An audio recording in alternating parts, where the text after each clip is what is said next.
যদি মনে থাকতো কারো, তাহলে তোমার বাবার চোখে পানি পড়তো, তোমার মায়ের চোখে পানি পড়তো, তোমার বড় ভাই আপনজনদের চোখে পানি পড়তো যে আমাদের ছেলেটা, আমাদের নাতিটা, আমাদের ভাইটা, আমাগো ভাগিনাটা এমন কেন।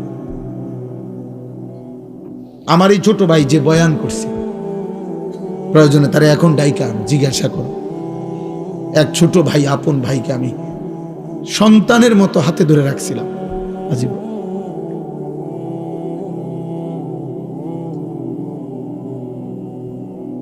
হ্যাঁ, জীবন চলার পথে নজর রাখছে আমার বড় ভাই আলহাজ হজরত মাওলানা মাহবুবুর রহমান আশরাফি, এই যে চান্দিনা আলামিন কামিল মাদ্রাসার এখন ভারপ্রাপ্ত প্রিন্সিপাল, তো আমার আপন বড় ভাই।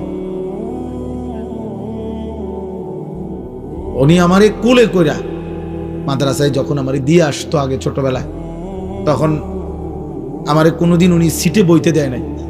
সিট না নিয়া, মানে সিটে নিতে পারতো, ভাই আমার আদর করে কোলে করে আমার মাদ্রাসায় দিয়ে আসছে। এত আদর করছে, এত নজর রাখছে।